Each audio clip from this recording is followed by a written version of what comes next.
بسم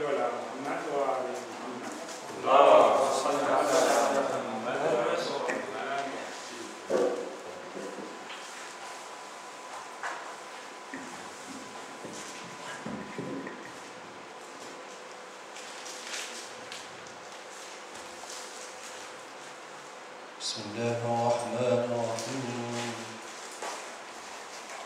اللهم صل على محمد وآل محمد اللهم صل على محمد وآل محمد اللهم صل على محمد وآل محمد الفاتحة.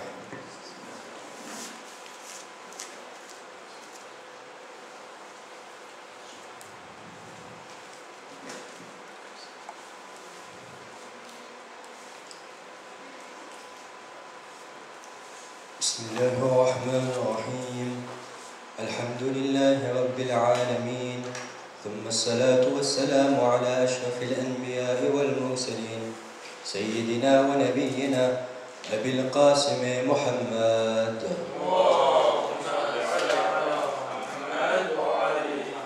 وعلى أهل بيته الطيبين الطاهرين ولعنة الله على أعدائهم أجمعين من الآن إلى قيام يوم الدين.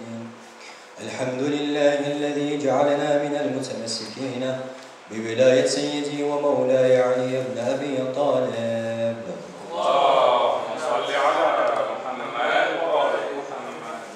الحمد لله الذي هدانا لهذا وما كنا لنهتدي لولا أن هدانا الله. رب اشرح لي صدري ويسر لي أمري واحلل عقدة من لساني يفقه قولي. أما بعد فقد قال الله تبارك وتعالى في كتابه الكريم بسم الله الرحمن الرحيم ولنبلونكم بشيء من الخوف والجوع ونقص من الأموال والأنفس والثمرات وبشر الصابرين. صلوا على محمد وآل محمد. اللهم صل على محمد وآل محمد. Chers frères, chères sœurs et respectables parents, assalamu alaikum wa rahmatullahi wa barakatuh. Allah subhanahu wa ta'ala dit dans le Saint-Coran, dans la sourate Al-Baqarah, le verset 155, très certainement nous vous éprouverons par un peu de peur, de faim, de diminution de biens, de personnes et de fruits, et fais la bonne annonce aux endurants. Wa bashir as-sabirin. Fais la bonne annonce à ceux qui agissent avec patience, qui font sabr. J'aimerais me concentrer sur la dernière partie de ce verset, wa bashir as-sabirin, sur le sabr. En effet, il est évident qu'il y a énormément de versets du Coran et énormément de narrations qui parlent des mérites du sabr et des récompenses de ceux qui font sabr, ceux qui sont endurants. À tel point que certaines narrations indiquent, par exemple, dans Mizan al-Hikmah, le prophète Muhammad sallallahu alayhi wa alihi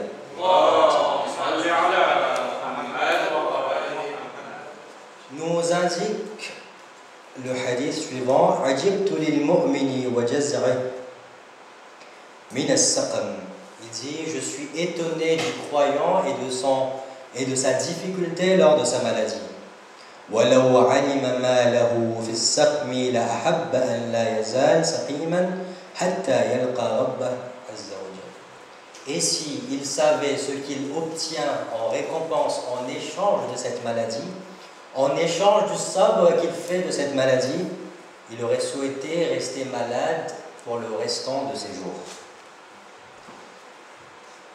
Donc énormément de récompenses pour ceux qui font sabre, que ce soit face à la maladie, aux difficultés, face par exemple à un défunt qui décède, ou face à la désobéissance d'Allah, parce que peut-être que nous sommes tentés de faire des péchés, et le fait de résister, c'est également une forme de patience, et également face au ibadat, parce que de la même manière, peut-être que nous sommes fatigués, il faut prier, il faut jeûner, etc., ça c'est également une forme de sabr.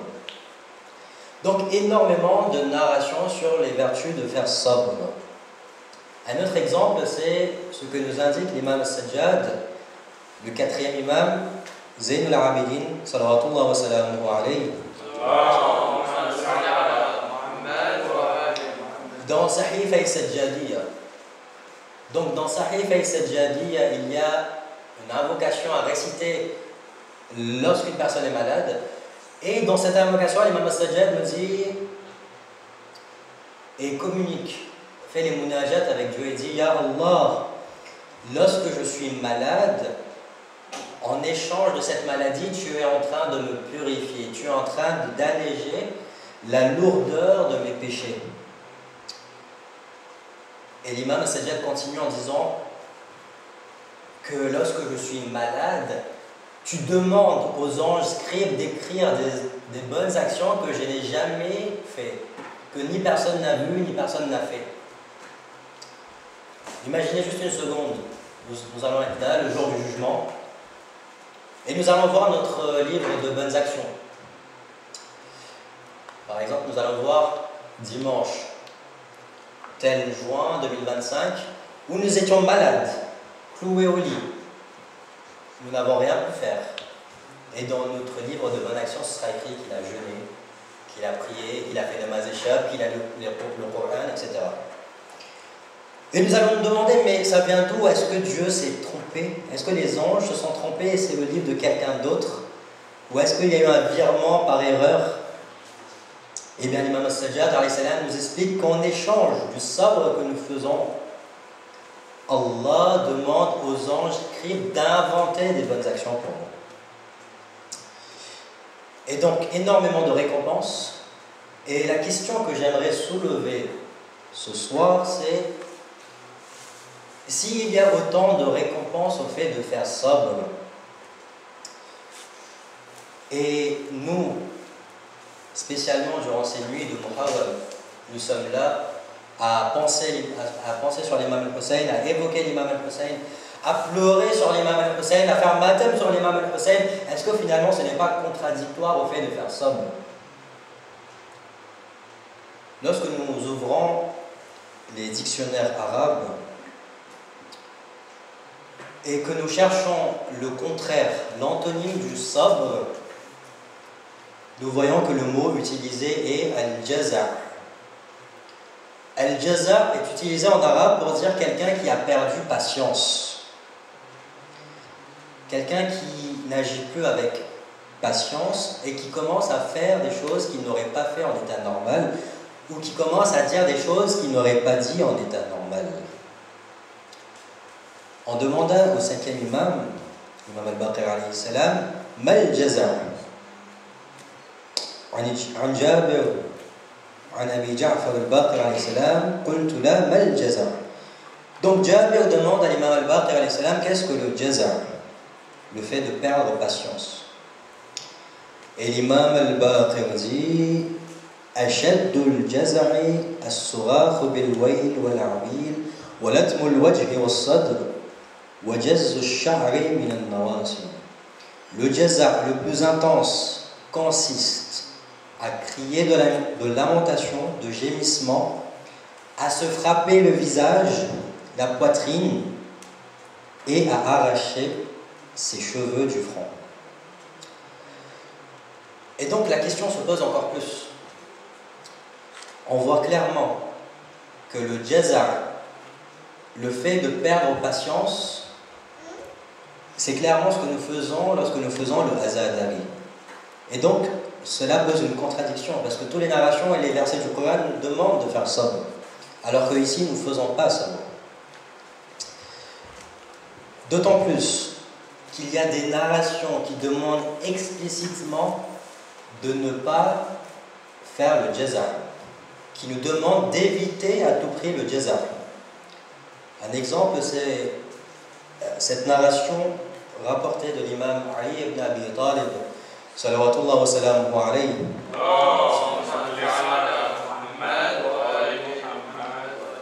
qui nous dit Al-jaza'u la yadfa'u al-qadar walakin yuhbitu al-ajr. Il nous dit le jaza', cet état de chagrin intense, cet état d'hystérie, la yadfa'u al-qadar, cela ne changera rien le destin, walakin yuhbitu al-ajr. Non seulement cela ne changera rien au destin, mais cela va faire en sorte que les bonnes la récompense du sabre soit effacée. Ainsi, les imams nous demandent certes, on a le droit de pleurer lorsque le perdant approche, mais les imams nous demandent de nous contenir, de ne pas agir avec hystérie, de ne pas commencer à nous mutiler par exemple. Et cela est indiqué comme quelque chose à éviter. De tel point, à telle sorte que certains savants disent que le jaza', lorsque nous perdons patience, cela peut même devenir haram, cela peut même devenir interdit. Surtout lorsque nous commençons à dire des mots contre Dieu, contre le destin, etc. Donc la question se pose encore plus. Finalement, le jaza' sur l'imam al-Hussein, est-ce que c'est quelque chose de bien ou pas bien? Eh bien, la réponse à cette question nous est donnée par nos imams, encore une fois. روي عن الإمام الصادق عليه السلام qui nous dit إن البكاء والجزع مكروه للعبد في كل ما جزع. L'imam الصادق عليه السلام dit البكاء والجزع, les pleurs intenses et le jaza', le fait de perdre patience, est déconseillé et réprimandé pour toute chose. ما خلا البكاء والجزع على الحسين, excepté les pleurs et le jaza' sur l'imam Hussein alayhi salam. Et donc l'imam Sadiq alayhi salam dit que cela est une exception. L'imam Hussein alayhi salam est une exception où on a le droit de faire le jaza' sur lui. Et l'imam Sadiq alayhi salam ne s'arrête pas là, il continue en disant فَإِنَّهُ فِيهِ مَأْجُورٌ. Non seulement cela est autorisé, mais en plus la personne qui fait jaza' sur l'imam al-Hussein alayhi salam sera récompensée du jaza' qu'il fait. Et donc sur l'imam al-Hussein alayhi salam, le jaza' est non seulement autorisé, mais cela est également conseillé. Et d'autres narrations complètent cette narration. Et nous comprenons que le jaza' sur les Ahlul Bayt en général est quelque chose de conseillé. L'imam Ali ibn Abi Talib alayhi salam, lorsqu'il enterrait le prophète Muhammad sallallahu alayhi wa alayhi,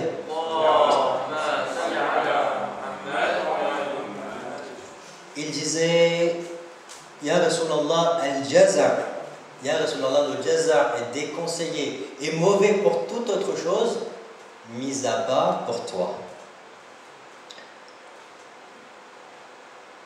Et donc, nous voyons clairement que l'affaire des Ahlul Bayt alayhi salam est une exception où nous ne devons pas rester silencieux, mais au contraire, montrer notre deuil, montrer que nous sommes en désaccord avec ce qui s'est passé, et montrer que nous refusons les injustices, et spécialement l'injustice que les Ahlul Bayt alayhi salam ont subie. Ainsi, nous voyons dans les narrations que tous les imams, tous les infaillibles, en commençant par le prophète, sallallahu alayhi wa alayhi, tout le monde ont pleuré sur l'imam al-Hussein. Le prophète a pleuré sur le meurtre de l'imam al-Hussein avant même les événements de Karbala. C'est qui le dit? Est-ce que c'est moi qui le dis? Est-ce que c'est les savants chiites qui le disent? Est-ce que c'est les livres chiites qui le disent? Eh bien non. Lorsque nous ouvrons les livres de ce qu'on appelle les sunnites, nous voyons clairement que le prophète, dans leur livre à eux, a pleuré sur ce qui va se passer à Karbala avant même les événements de Karbala. Lorsque nous ouvrons nos narrations, nous voyons que les prophètes, avant le prophète Mohammed, alayhi salam, wa ala nabiyyina wa alihi afdalu salatu wa salam, nous voyons que tous les prophètes, ou nous voyons que pas mal de prophètes dans les narrations, il est indiqué que Dieu les a parlé de Karbala et ces prophètes-là ont pleuré sur l'imam al-Hussein, en commençant par Nabi Adam alayhi salam. De la même manière, les imams, chacun d'entre eux ont pleuré sur Karbala et sur l'imam al-Hussein. Non seulement ils ont pleuré sur l'imam al-Hussein, mais en plus ils nous ont encouragés à le faire. Ils nous ont encouragés à faire pleurer les autres sur l'imam al-Hussein. Ils nous ont encouragés à participer à des cercles où l'on pleure sur l'imam al-Hussein. Et ainsi, des pleurs sur l'imam al-Hussein n'est pas une innovation, mais c'est une continuité du message du prophète Mohammed. Et au-delà des imams et des prophètes, toute la création a pleuré sur l'imam al-Hussein, que ce soit le ciel, la terre, le soleil, les 7 cieux, etc., etc., etc.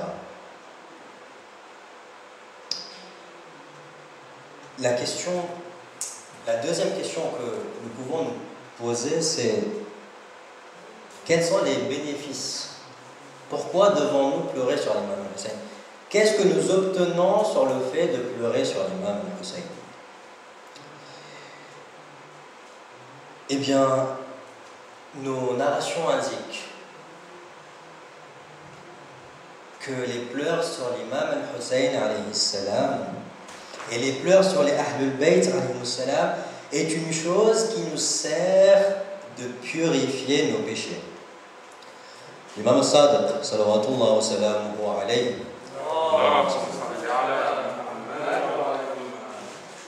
nous dit Man dhakarana aw dhukirna 'inda. Il nous dit celui qui nous évoque ou à qui nous est évoqué,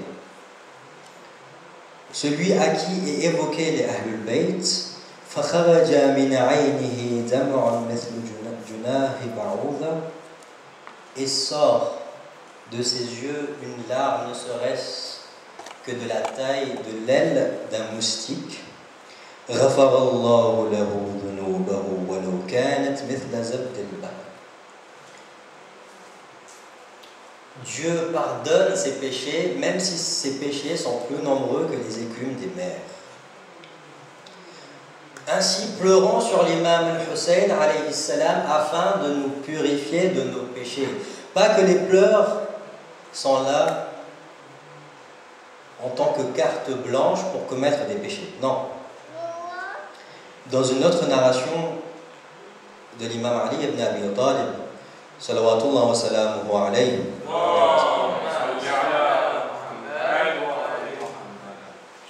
l'imam Ali alayhi salam dit Ma jaffati ad-dumu' illa li qaswati al-qalb. Les larmes ne s'achèvent, les larmes ne se tarissent qu'en raison de la dureté du cœur. Wa ma qasat al-qulub illa li kithrati adh-dhunub.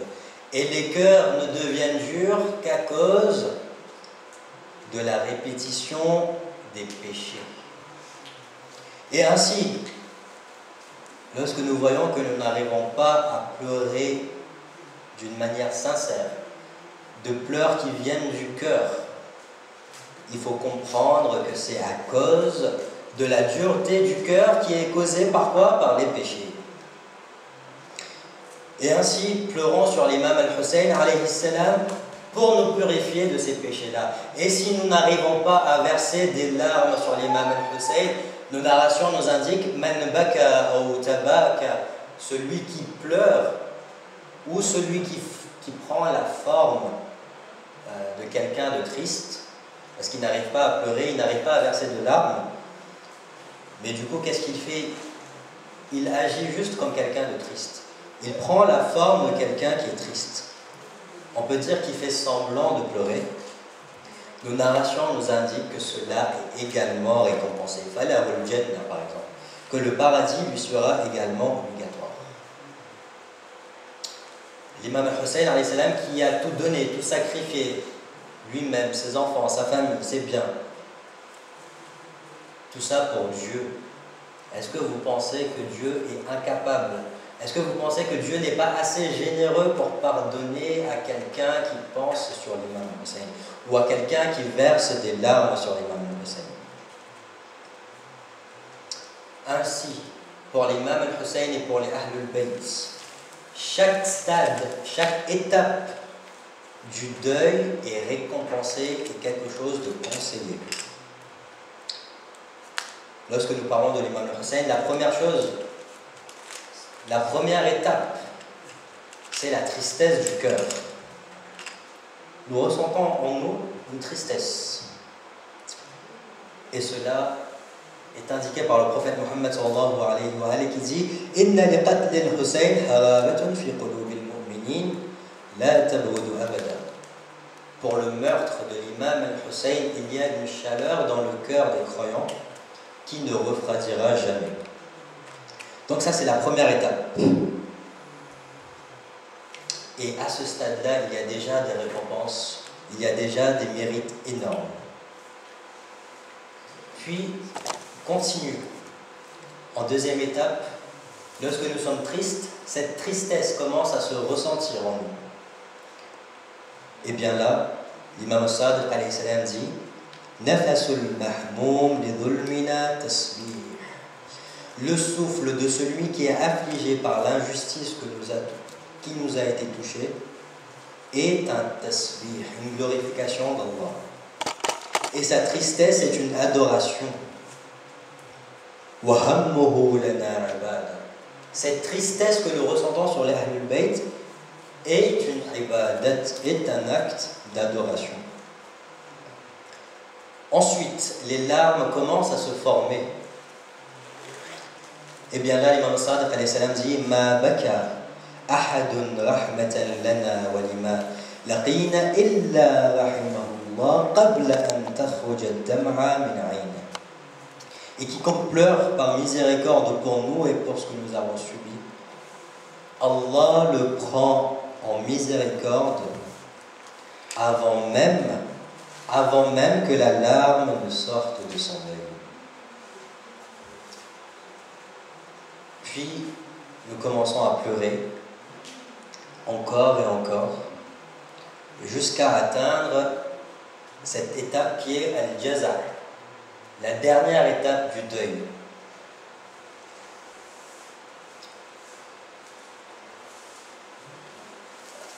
L'imam al-Sajjad alayhi salam pleurait tellement sur l'imam al-Hussein alayhi salam qu'il pouvait atteindre cette étape de jaza'. Et encore une fois, nos imams alayhi salam nous demandent, c'est un objectif à atteindre. L'imam Sadiq alayhi salam dit à un de ses compagnons, Ya Masma, atajza' inda dhikr al-Hussein. Est-ce que tu atteins cette étape, ce stade de jaza' lorsque tu évoques l'imam al-Hussein alayhi salam? Et il lui répond oui, à un point où cela se manifeste sur mon visage. Et l'imam alayhi salam lui répond en disant qu'Allah fasse miséricorde sur tes larmes. Sache que tu fais partie de ceux qui sont comptés parmi les gens du jaza', ceux qui se réjouissent de notre joie et s'attristent de notre tristesse. Et l'imam alayhi salam continue et évoque les mérites du jaza' en disant sache que lors de ta mort tu verras la présence de mes ancêtres auprès de toi. La mort, c'est quelque chose de très compliqué. Nous allons être là, tranquillement, assis, endormis, au travail, n'importe où. La mort ne prévient pas, comme on dit. Et nous allons voir l'ange de la mort. À cet instant-là, nous allons être tellement terrifiés. Nous allons avoir tellement peur. Le Saint-Coran nous dit « Sakratul maut », l'ivresse de la mort. Cette étape, cet état qui peut être considéré comme une ivresse, nous sommes tellement désorientés. L'imam Sadiq alayhi salam dit que le jaza' sur l'imam al-Hussein, en échange de cela, nous les imams viendrons te voir le jour où l'ange de la mort sera là pour enlever ton âme.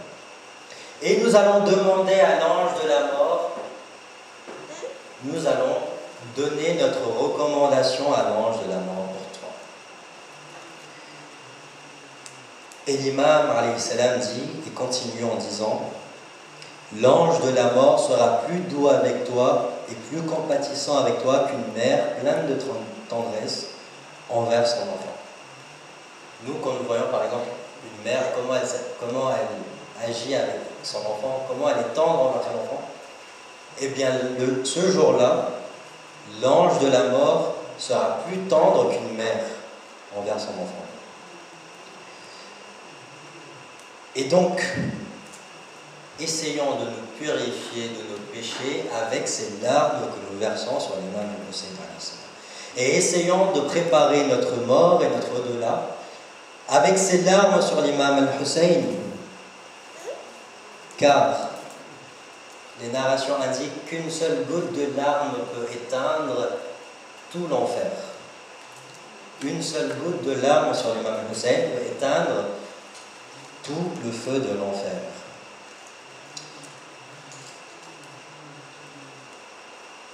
Les Ahlul Bayt alayhi salam, l'exemple des Ahlul Bayt alayhi salam, c'est comme l'eau. Là nous voyons l'eau. Si jamais nous avons quelque chose qui est impur, un vêtement qui devient sale, qui devient najis par exemple, comment est-ce qu'on peut purifier ce vêtement?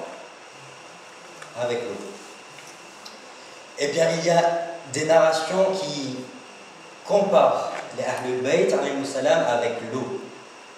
Pourquoi? Parce que ces Ahlul Bayt alayhi salam sont là pour nous purifier. Je vais citer qu'un exemple dans la Ziyara al-Jami' al-Kabira.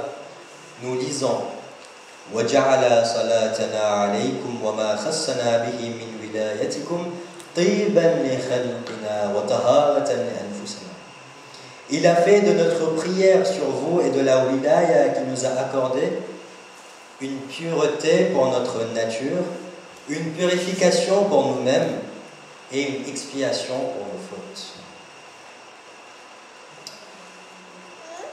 Une autre raison que nous allons pleurer sur l'imam al-Hussein alayhi salam, surtout durant ces nuits de Muharram, c'est pour consoler Bibi Zahra alayhi salam.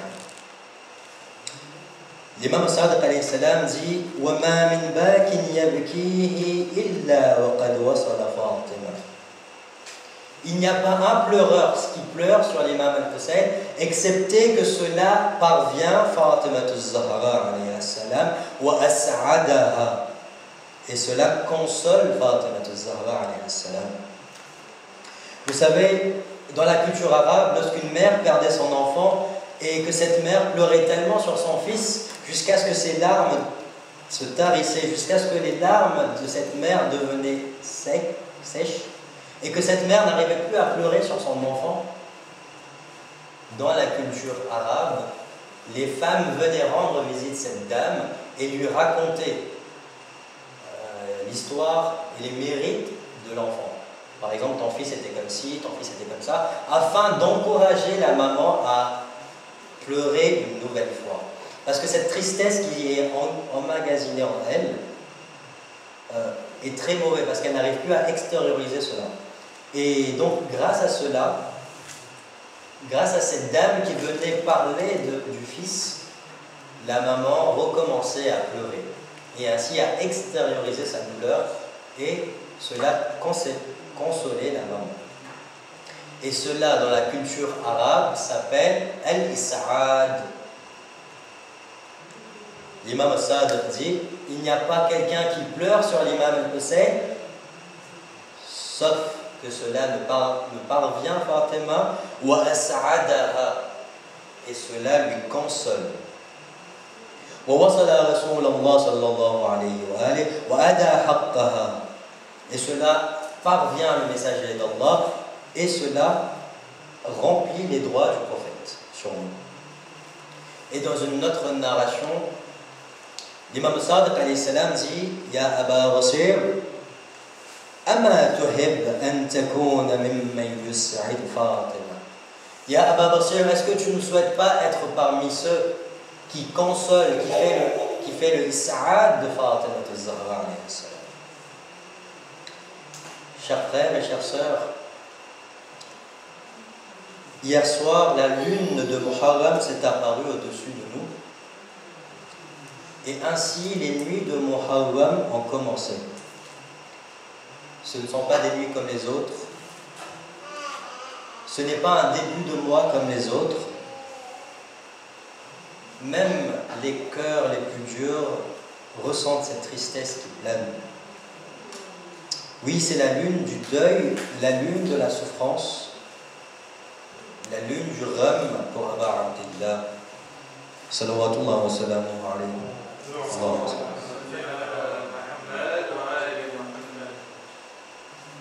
صلى الله عليك يا أبا عبد الله يا رحمة الله الواسعة ويا باب نجاة الأمة يا Zahra,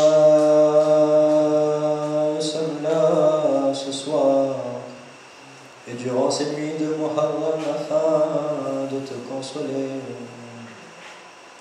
Ya Sahib al-Zaman, أحسن الله لك العزاء. Nous te présentons nos condoléances pour ce qui s'est passé à Karbala.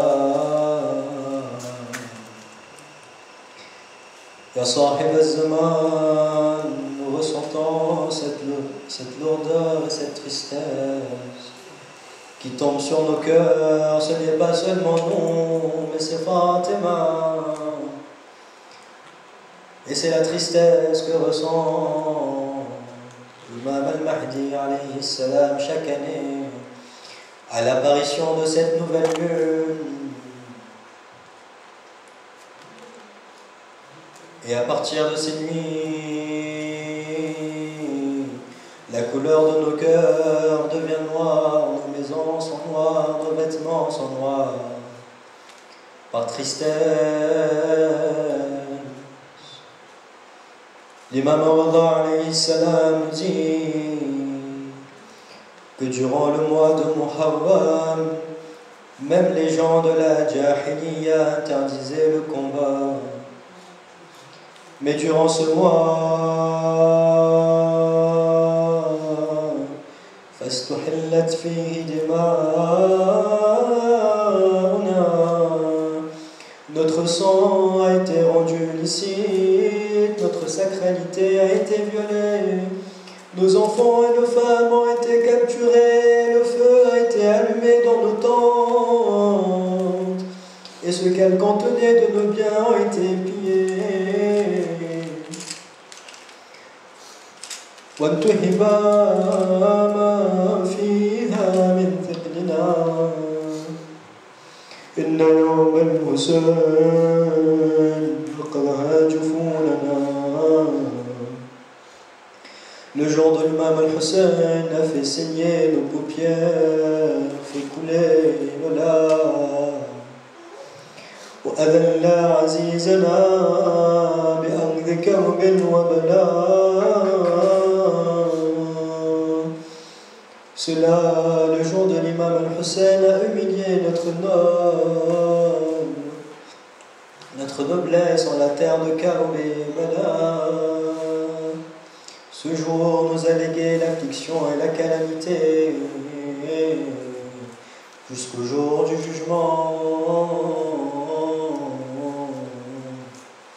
Et puis l'imam Rida alayhi salam continue et dit: mon père, lorsqu'entrait le mois de Muharram, n'était plus vu souriant, la tristesse dominait sur lui jusqu'à ce que 10 jours soient passés. Et lorsque venait le 10e jour, ce jour était pour lui un jour d'affliction, de deuil, de larmes. Et il disait: c'est le jour où l'imam al-Hussein a été tué. On raconte que le 2 Muharram, la caravane du fils de Fatima s'arrêta. Le vent soulevait la poussière, les sabots des chevaux s'enfonçaient dans une terre sèche, brûlée par le soleil. L'imam al-Hussein regarda à gauche puis à droite. Il respira profondément l'odeur, ce silence étouffant, et il demanda: comment s'appelle cette terre? Et on lui répondit: on l'appelle Karbala.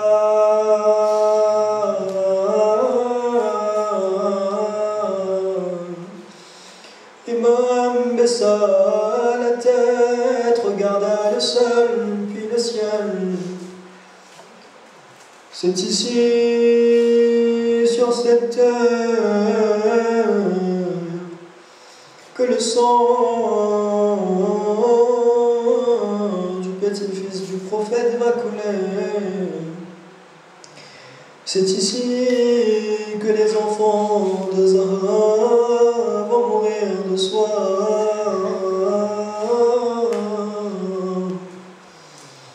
C'est ici que le cœur de Zaynab sera brisé à jamais.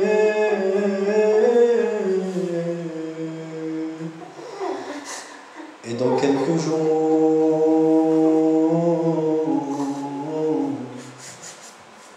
l'imam al-Hussein tombera seul, sans soutien, le corps brisé sous les sabots des chevaux, abandonné par les gens. Inna lillahi wa inna ilayhi raji'un. فسيعلم الذين ظلموا أي منقلب ينقلبون. يا الله بالزهراء الزهراء accepte notre azada. Ya Allah, nous avons des difficultés, des soucis, nous avons des besoins, nous avons des vœux. Par Imam al-Hussein alayhi salam, aide-nous à résoudre ces problèmes, aide-nous à soulager nos peines. Ya Allah, les croyants et les croyantes dans le monde sont dans un état de difficulté et de danger. Ya Allah, par l'imam al-Hussein, protège ses croyants et ses croyantes.